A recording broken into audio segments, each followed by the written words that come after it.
आदाब नाज़रीन, खबर उर्दू में आपका खैर मकदम। मैं आपका मेज़बान गौहर पीरज़ादा। पिछले चंद दिनों से तकरीबन 4 दिनों से पूरा मुल्क परेशान है। मुल्क के साथ साथ कश्मीरी परेशान है। कश्मीर में जो एक सानहा हुआ पहलगाम में 27 मासूमों की जान गई। हम ये नहीं कहेंगे कि टूरिस्ट थे, लोकल थे, नेशनल इंडियन नेशनल्स थे या फॉरेनर्स थे। हम यहाँ पर सिर्फ और सिर्फ सिर्फ ये कहेंगे कि 27 मासूम इंसानों की जान चली गई।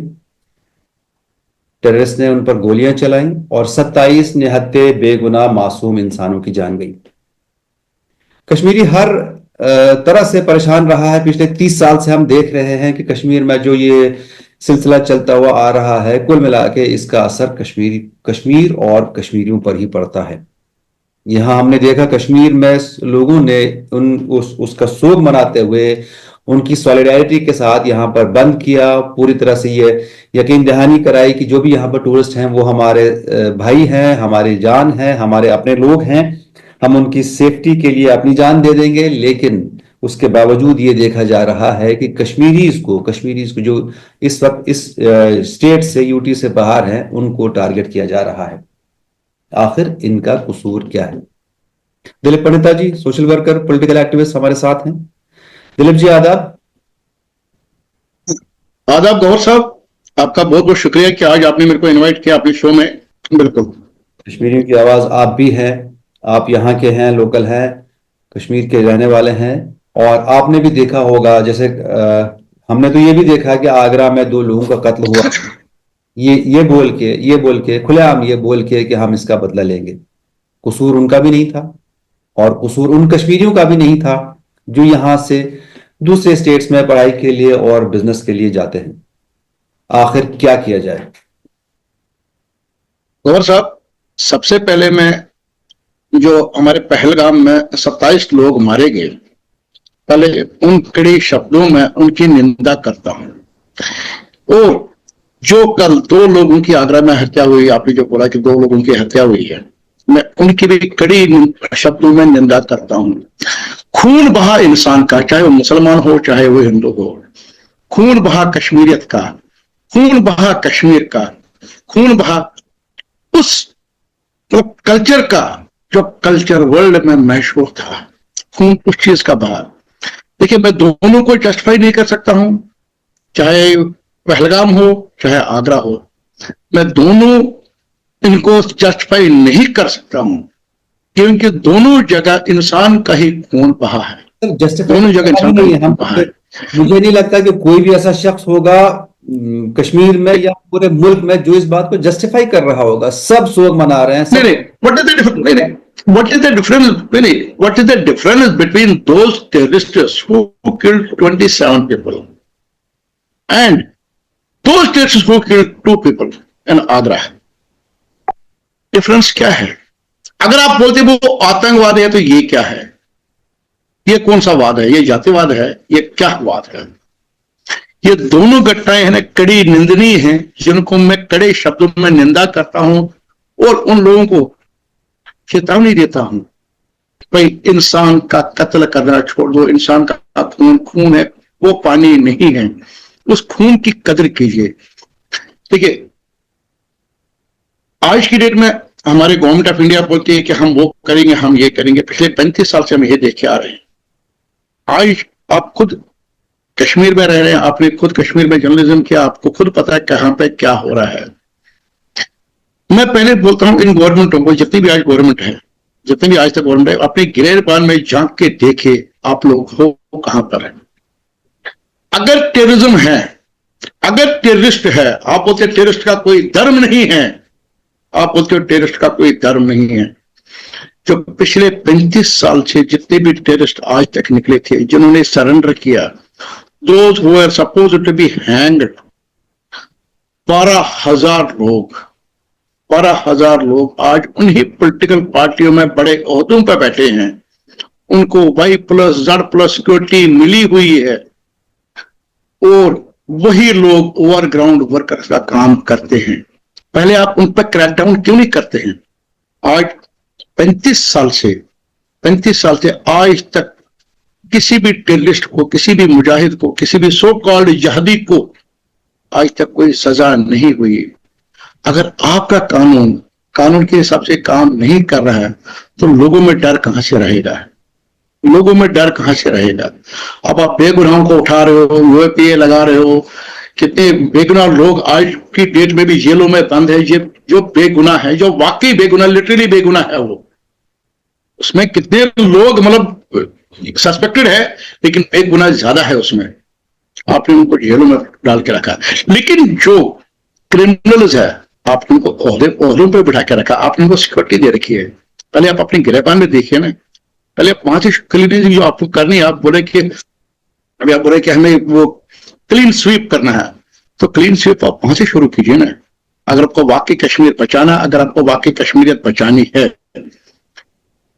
परसों मैं देख रहा था कश्मीर में मतलब बहुत जुलूस निकले, जलसे निकले, सभी ने इसकी निंदा की। जो पहलगाम में अटैक हुआ सभी ने इसकी निंदा की। लेकिन being a Kashmiri, being a part of Kashmir, क्योंकि मैं कश्मीर में जन्मा हूं, मैं कश्मीर का वही पानी पिया हूं जो सभी कश्मीरियों ने पानी पिया। मैंने भी वही हवा खाई, मैंने भी वही सूरज की रोशनी देखी, मैंने भी वही मतलब वो जो चिनार के पेड़ थे, मैंने भी वही चिनार पेड़ की हवा खाई जो आपने खाई, जो बाकी लोगों ने खाई। 35 साल लग गए कश्मीरी अवाम को जागने के लिए। क्या ये जो पहलगाम अटैक था, पहलगाम अटैक के मतलब उन्होंने ये कल जलसे किए, लेकिन कश्मीरी पंडित के लिए आज तक किसी ने कोई जलसा नहीं निकाला कि कश्मीरी पंडित तुम भी हमारे भाई हो, तुम भी वापस घर आ जाओ। इसमें सियासत नहीं है, ये हकीकत है। मैं ये तो नहीं, कड़वा है, सच है मगर कड़वा है। लोग कहते हैं, लोग अब वोकल हो गए हैं। लोग कहते हैं, हमने ये देखा कि अगर मैं आपको बताऊं आज के हालात यहाँ के, हमने पिछले 3-4 दिन हो गए इस बात को, इस वाकये को, अभी भी गमजदा है लोग। दुकानों पे जो उनसे बन पाए, अब मैं ये नहीं कहूंगा कि वो क्या कर सकते हैं, लेकिन जो उनसे बन पाता है वो कर लेते हैं। चाहे प्रोटेस्ट की सूरत में, चाहे काले झंडे लगाते हैं, चाहे दुकानें बंद कर दें, चाहे एक कैंडल मार्च ही निकालते हैं। अभी भी एक कैंडल मार्च हो रहा है प्रेस कॉलोनी में, लोग हैं, लोग जुड़ रहे हैं, बिल्कुल लोग अपना बिल्कुल आ रहे हैं। रही बात कश्मीरी पंडितों की, उनके लिए भी यही एक इस वक्त जो लोग रखते हैं, भावना रखते हैं कि भाई ये हमारे भाई हैं, हमारे वतन के लोग हैं, ये भी हमारे साथ होने चाहिए। कुल मिला के वही बात तो वहीं पर आती है, कुल मिला के पिस्ता जो है, इस इन सब में पिस्ता एक कश्मीरी ही है। अब आप चंडीगढ़ में देख लीजिए, आप कहीं और देख लीजिए, ट्रेडर्स को देख लीजिए, कभी लखनऊ में अटैक होता है ट्रेडर्स पे, कभी इलाहाबाद में होता है। ये तो पहले की बात है, लेकिन इस बार जो हुआ स्टूडेंट्स पे हुआ। स्टूडेंट्स परेशान हैं, उनको वकेट करने के लिए कहा गया है। हालांकि उमर अब्दुल्ला ये कहते हैं कि मैंने चीफ मिनिस्टर, बाकी स्टेट्स के चीफ मिनिस्टर से बात की है और उन्होंने मुझे यकीन दिलाया है कि विल हेल्प देम। वहां के एडमिनिस्ट्रेशन ने सपोर्ट किया है। ये स्टूडेंट्स ने हमें बताया कि हाँ, एडमिनिस्ट्रेशन उनके साथ है, कुछ लोकल्स ने भी वहां साथ दिया है। No doubt, no doubt, locals ने भी साथ दिया है, सपोर्ट किया, उनको बचाया है, उनकी हिफाजत की है। बट फिर भी मैं यही कहूंगा कि गाज गिरती है तो एक कश्मीरी पर ही, और ऐसे कश्मीरी पर जिसका कोई लेना देना नहीं है, ना उसे पता है कि कहां से आए, कैसे आए, क्या हुआ क्या नहीं हुआ। वो यहां से हजारों किलोमीटर दूर है, उस पर भी गाज गिरती है। आखिर अब क्या किया जाए इसका? गौर साहब, every Kashmiri is not terrorist. Every Kashmiri is not terrorist. मैं आज आपके माध्यम से पूरे इंडिया के लोगों को ये समझाना चाहता हूं कि कुछ लोगों की वजह से आप पूरी कश्मीरी आवाम को बदनाम मत करो। कुछ लोगों की वजह से पूरे कश्मीर की आवाम को बदनाम मत करो। इसी तरह देखिए, हमारे मतलब अपवाद उधर भी है, अपवाद इधर भी है, अपवाद उधर भी है, अपवाद इधर भी है। जो कल चंडीगढ़ में हुआ, जो कल आगरा में हुआ, देहरादून में हुआ, मैं उसके कड़ी शब्दों में निंदा करता हूं कि वो वहां पढ़ने गए थे। They were not terrorists, they were not terrorists.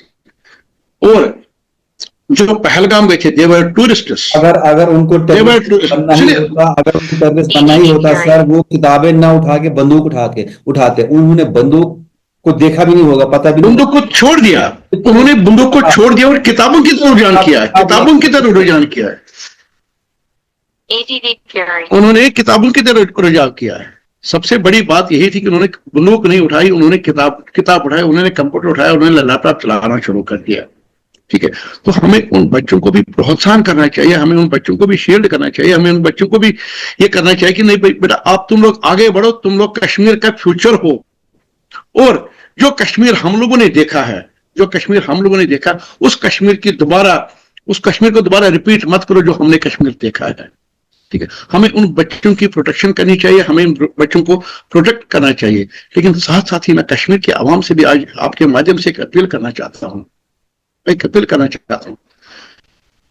मैं Kashmiri Pandit being part and parcel of the Kashmir, मैं Kashmiri Pandit being part and parcel of the Kashmir. जैसे कल सॉलिडरिटी दिखाई कश्मीरी अवाम ने, जैसे कल मैं बड़ा खुश हुआ कि 35 साल के बाद कहीं पे कोई कंडेमनेशन निकली, कोई कैंडल मार्च निकला, कोई जुलूस निकला, कोई जलसा निकला।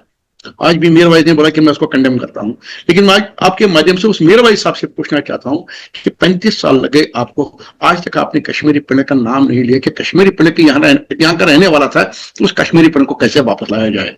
मैं आपके माध्यम से मीर भाई साहब से भी आज रिक्वेस्ट करना चाहता हूं कि आज आपने उन टूरिस्ट किलिंग की मतलब मजम्मत की, लेकिन कश्मीरी पंडित की किलिंग्स की आपने कभी मजम्मत नहीं की, कभी मजम्मत नहीं की। देखिए हम लोग हैं पॉलिटिकल शिकार, हम जो जितने भी पॉलिटिकल पार्टीज है यहाँ पे, हम उनके शिकार हैं। उनकी आपस की लड़ाई, उनकी कुर्सी की लड़ाई है, लेकिन पिस रहा है आम कश्मीरी। आम कश्मीरी, चाहे कश्मीरी पंडित हो, चाहे कश्मीरी मुसलमान हो, चाहे सिख हो, चाहे कोई भी हो, पिस रहा वही। मर रहा कश्मीरी, मर रही है कश्मीरियत, मर रही है कश्मीर की आबा हवा। आप देखिए आज से 5 दिन पहले जिस पहलगाम में 10,000 रुपए में भी होटल का कमरा नहीं मिलता था, आज वही पहलगाम के होटल पूरे खाली पड़े हैं। क्या वजह थी, क्यों ऐसा हो रहा है? मैं आज कश्मीर के उन स्कॉलरों से भी जो अपने आप को उलेमा मानते हैं, मैं आज उनसे भी एक सवाल आपके माध्यम से ये कहना चाहता हूं कि आप इस्लाम को इस्लाम की तरह पढ़ाइए, आप इस्लाम को इस्लाम की तरह पढ़ाइए। इस्लाम में कहीं पे भी आपको ये नहीं कहा गया कि आप किसी का सर कलम कीजिए, आप किसी को मारिए। आपके इस्लाम में भी लिखा है कि अगर आपको किसी जानवर का ज़बह करते टाइम रहम आ जाए तो आप पे वो हराम आयद किया जाता है। लेकिन इंसानियत का कत्ल ये किस इस्लाम में लिखा है, ये किस धर्म में लिखा है, किस बाइबल में लिखा है, किस कुरान में लिखा है, किस गीता में लिखा है? बेगुनाह का कत्ल कौन से धर्म में लिखा है? आप बोलते टेररिस्टों का कोई धर्म नहीं है, मैं भी बोलता हूं टेररिस्टों का कोई धर्म नहीं है, लेकिन पहलगाम में धर्म पूछ के इनकी कत्ल की गई, बाकी जगहों पे, हिंदुस्तान के बाकी जगहों पे धर्म पूछ के उनका लिंचिंग की गई। वो कौन सा धर्म है? मैं आज उस धर्म पे उंगली उठाता हूं, वो कोई धर्म नहीं है। सबसे बड़ा धर्म है इंसानियत, सबसे बड़ा धर्म है मासूमियत, सबसे बड़ा धर्म है हमारे भाईचारा। अगर हम उस चीज को कायम नहीं रखेंगे तो हम इंसानों की उस फहरिस्त में नहीं आते हैं, हम इंसानों की उस फहरिस्त में नहीं आते हैं। मैं आज आपके माध्यम से इंडिया के तमाम लोगों से हाथ जोड़ के अपील करता हूं कि जो हमारे कश्मीरी बच्चे वहां पर पढ़ रहे हैं, उनको पढ़ने तो उनके साथ कोई खिलवाड़ न किया जाए, उनके साथ कोई लिंचिंग न की जाए, क्योंकि वो बच्चे निकले वो हमारे देश का फ्यूचर है। They are not terrorists, yes they are not terrorists. जो टेररिस्ट है उनको पॉलिटिकल शेल्टर मिली हुई है, तो एक आम आदमी को क्यों मार रहे हो आप? बिल्कुल, आम आदमी को क्यों मारे? आप देखिए गवर साहब, आप देखिए पिछले 35 सालों में जितने भी टेररिस्ट थे, जितने भी, जैसे इखवान हो गया, they were license to kill innocent people, उन्होंने कितना जुल्म उठाया। ये 4 आदमी, ये बोले 4 से 6 आदमी थे, इनको खुद पता नहीं कितने आदमी थे, ये कहां से आए वहां पे। आज मैं आपके माध्यम से जे.एंड.के पुलिस पे एक बहुत बड़ा सवाल उठाना चाहता हूं। जे.एंड.के पुलिस पे, आप जे.एंड.के पुलिस कहीं भी देख लीजिए, एक बंदे की वर्दी अलग है, एक बंदे की अलग वर्दी है, एक बंदे की अलग वर्दी। How can you identify that he is an police person of J&K police? जब आपकी यूनिफॉर्मिटी नहीं है, जब मैं आपकी यूनिफॉर्म का ही सबसे बड़ा दुरुपयोग कर सकता हूं, आपको आइडेंटिफाई कैसे करो कि ये जे.एंड.के पुलिस का बंदा है? सबसे पहले जे.एंड.के पुलिस में एक रिफॉर्म लाने की जरूरत है। जो उनकी यूनिफॉर्म है, दैट शुड बी वन, ताकि वो मार्केट में अवेलेबल ना हो, वो मार्केट में अवेलेबल नहीं, क्योंकि अभी जे.एंड.के पुलिस में उनको पैसे दिए जाते हैं वर्दी के लिए, और वो अपनी वर्दी अपने हिसाब से सिलवाते हैं। लेकिन आम आदमी उसको आइडेंटिफाई कैसे करेगा? टी शर्टें आपको मार्केट में मिलती है जे.एंड.के पुलिस, वो कोई भी लगा सकता है, मैं भी लगा सकता हूं। जब आपके उसमें यूनिफॉर्मिटी नहीं है, जब आप उस चीज को आइडेंटिफाई नहीं करोगे कि भाई ये पुलिस वाला है, ये सीआरपी वाला है, बीएसएफ वाला है, आर्मी वाला है, जब तक आप उसको आइडेंटिफाई नहीं करोगे, आप लोगों पर ट्रस्ट कैसे करोगे? ठीक है। मैं आज J&K पुलिस के डीजी साहब से भी एक रिक्वेस्ट करना चाहता हूँ कि प्लीज जो हमारी यूनिफॉर्म है उसमें भी यूनिफॉर्मिटी लाइए, उसमें भी यूनिफॉर्मिटी, ताकि लोगों को पहचानने में ज्यादा दिक्कत ना आ जाए। बिल्कुल, बहुत और शुक्रिया दूसरा जी। कुछ बोल रहे थे आप? दूसरा मैं आपके माध्यम हाँ दूसरा मैं आपके माध्यम से आज मतलब कश्मीर के लोगों से जो 35 साल लग गए उनको मतलब एक कैंडल मार्च निकालने में, तो कश्मीरी पंडित को वापस कब बुला रहे हो आप? मैं आपके माध्यम से, ये मेरा एक सवाल है। बिल्कुल हो मैं आज सकता मीरवाई साहब से मैं आपके है, हाँ मैं आज मीरवाई साहब से मैं मीरवाई साहब से ये सवाल पूछना चाहता हूँ आज कि हो सकता कश्मीरी है पंडित कि के यहीं से दिलीप जी हाँ हो कश्मीरी पंडित के लिए आप कब जुम्मे की नमाज में ये आवाज उठाएंगे कि हमारे कश्मीरी पंडित भाई वापस आए? बिल्कुल हो सकता है कि यहीं से वो शुरुआत हो, हमारे भाई जो कश्मीरी पंडित जो बाहर हैं उनके लिए भी इसी से शुरुआत भी हो जाए, यही एक बिगिनिंग पॉइंट हो। हमसे बात करने के लिए बहुत शुक्रिया। तो इस वक्त ये देखा गया है कि चाहे वो कश्मीरी हो, चाहे मुसलमान है, चाहे पंडित है, और कश्मीर की पूरी आवाम, कश्मीर के खून कश्मीर के कश्मीर के खून का खून हो रहा है, खून हो कश्मीर रहा के है खून का और कत्ल हो सब रहा है। जानती हैं। बहरहाल हमें उम्मीद है कि हालात बहुत जल्द नॉर्मल पे आ जाएंगे। वही कश्मीर जहां पर बाहर आई हुई थी, लोग आ रहे थे फैमिली के साथ में, बच्चों के साथ में अपना वक्त बिताने के लिए, वही कश्मीर आज पूरा खाली देखिए पड़ा कितना हुआ नुकसान हुआ, बिजनेस लॉस कितना हुआ, कुछ लोगों की वजह से कितना लॉस हुआ, उन रेडी वालों का, उन टांगे वालों का, उन घोड़े वालों का, जिनका रोजगार इसी पर चलता था। क्या वो लोग है। उनको रोजगार दिलाएंगे? इतना बूम था टूरिज्म का पिछले 4-5 साल से कि सबका रोजगार, अब मैक्सिमम लोगों का रोजगार इस सबका रोजगार आ रहा था, सब रोजगार चला रहे थे, के बाद तो सबसे बड़ी लेकिन इंडस्ट्री यही थी। लेकिन इस वक्त ये हाल है कि यहाँ की सड़कें लगभग खाली सी हैं। टूरिस्ट हैं यहाँ पे, लेकिन वो जोश नहीं दिखाई अंदर है, जो पहले था। नहीं दिखेगा बहरहाल जो पहले था। हमें उम्मीद है कि हमारी बात, आपकी बात ऊपर तक जरूर पहुंचेगी और कुछ ना कुछ इसका हल जरूर निकलेगा। बहुत शुक्रिया दिलीप जी। तमाम नाज़रीन को शुक्रिया दोस्त साहब, बहुत बहुत धन्यवाद आपका, बहुत बहुत धन्यवाद आपका। बहुत शुक्रिया। थैंक यू सर, आदाब। Thank you sir, thank you sir, आदाब।